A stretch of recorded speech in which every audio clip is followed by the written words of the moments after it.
Are you trying to get pregnant and wondering if what you're doing is working, or if you want to see if your body is ready to conceive? Do you ever wonder if your body is balanced? Well, today I'm going to share with you a tool that you can use to see if your body is balanced and ready to receive.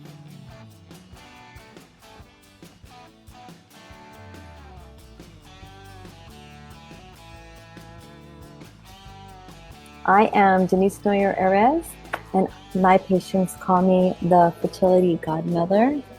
Hello, everybody. Good to see you on there.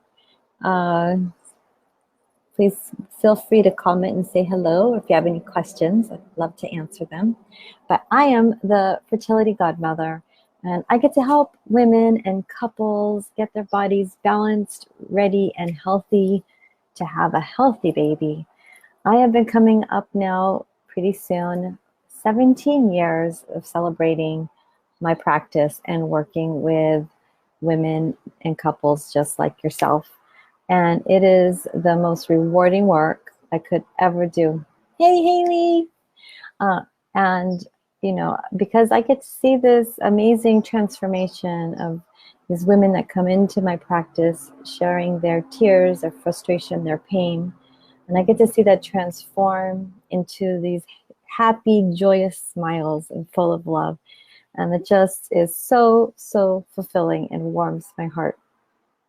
So today I get to share with you one of these tools that you can use for yourself. Have you heard of the basal body temperature chart? Well, I use it a lot in my clinic quite often, and it really gives you tons of information about your body. So it really can help you all see, though, as well, as if you are moving in the right direction, and to see if the tactics that you're using are really helping you get your body ready. You can actually see if everything is moving. So I really like to use them as a comparison, like from month to month, to make sure that things are going in the right way. So that's a tip for you if that's something that is interesting to you, to measure results. I love to measure results.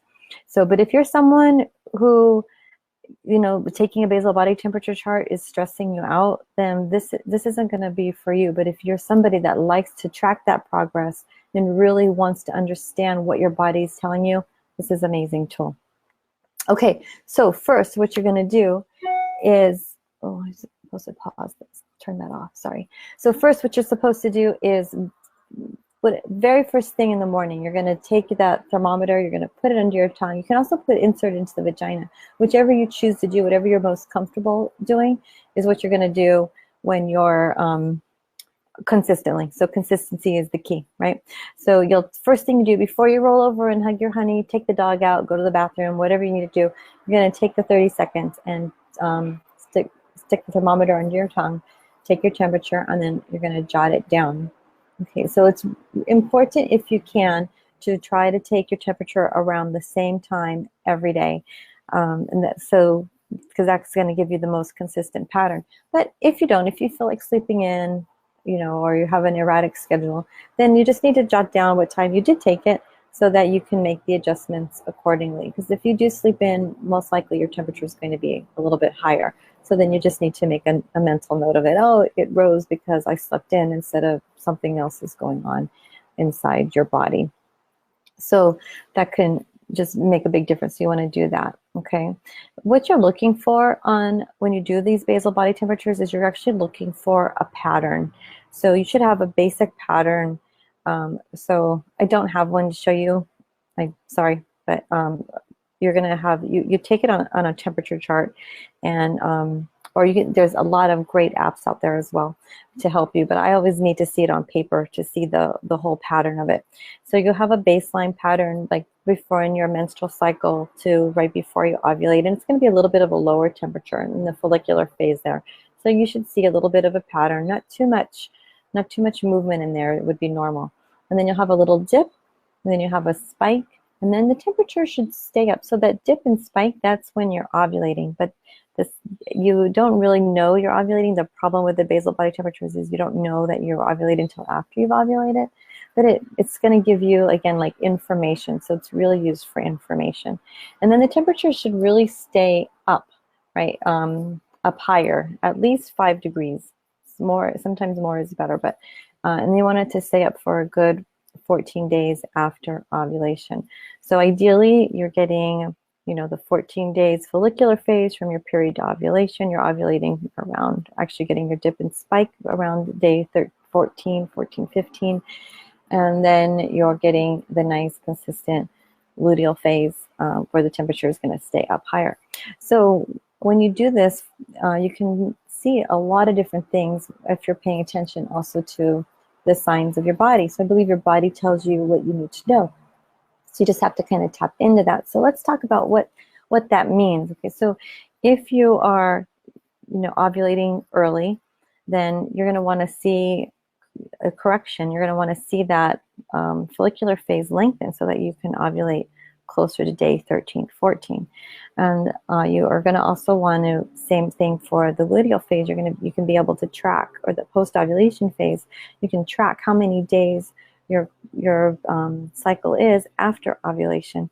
Is it too short? Is it just the right length? You know, what's going on in that area, because that's going to give you some really specific information. The other thing you can track is, you know, are you having any pain or sensations during your menstrual cycle? How severe are they? How long do they last? And what do you think it's telling you, those pains, right? Is it an ovulation pain? Can you tell which side you're ovulating on? Is it a pain right before your period? What's going on inside your body? You can really kind of hone in and pinpoint what's going on. What are those pains and sensations? And then the other thing that's really helpful, I've seen with a lot of the women that I've worked with, it's such great insight, is, you know, you're paying attention to also your fertile mucus, right? That's that stretchy mucus that comes out during your ovulation, and it's that egg white stretchy, and that you want to have like an abundant amount of that during the time of ovulation. Sometimes when you're doing these basal body temperatures, you can actually get that information before, like sometimes I've seen women, they've had the fertile mucus and then they ovulate it.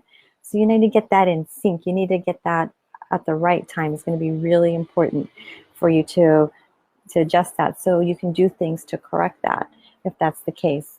Or, you know, because you definitely want to have the different phases of that, and you don't want to be dry. You want to have a nice, you know, juicy, nice, good blood flow, all that stuff going on during the time of your ovulation, so that the embryo can implant, everything's looking good.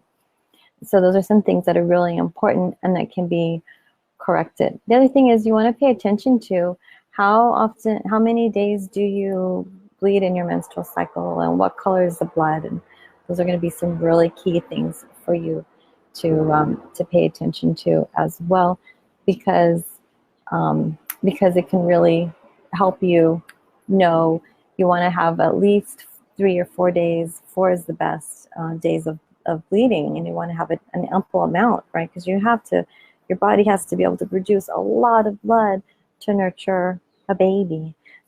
So you want to see some changes in that if you're only bleeding a couple days and it's real scanty. And if it's your period is more than 4 days, if you have like a 7-day cycle, then that's something you're going to want to shorten, right? You don't want to have this long 7-day menstrual cycle. It's too much, too long.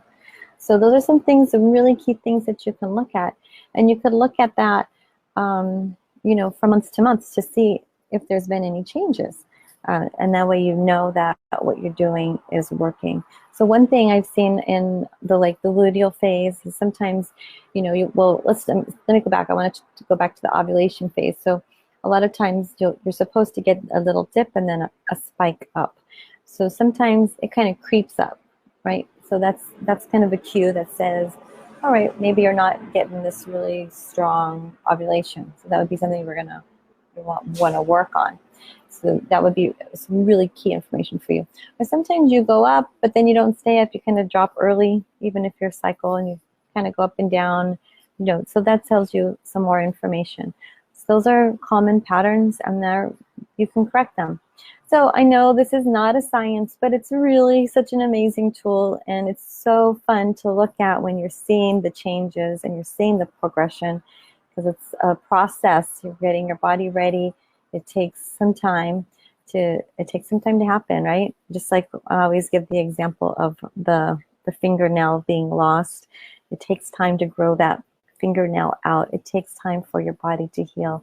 It takes time to get you ready. That's why it's really important to make sure that you do the right preconception care and take care of yourself.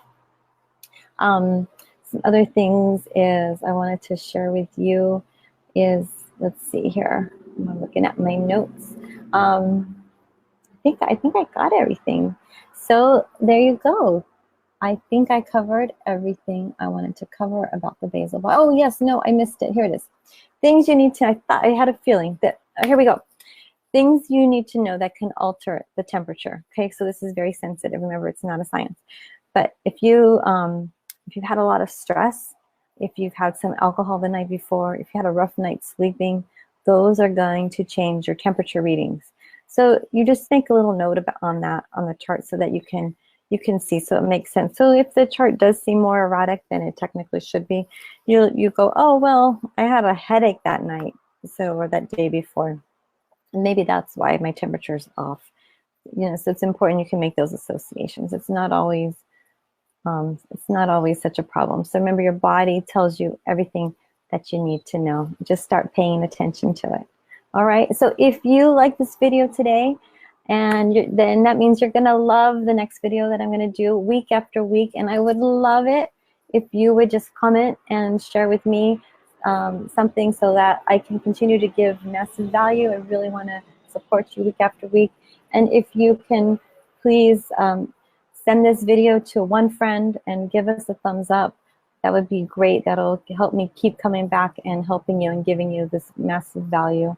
And actually, if you would like to see how I can help you, please go ahead and we can do a free 20-minute consultation. You can go to my website or call the office. Or actually, you can even type the word consult here, and my Fertility Godmother bot will help take care of that for you. So thank you for joining me today. Here's to your fertility. We'll see you next week. Make sure to comment and share with me how I can add more value to you, because I really want to just add value to you for free. And if you would like to know how we could work together, again, you can just comment with the word consult, and we'll see you next time. Here's to your fertility. Bye-bye.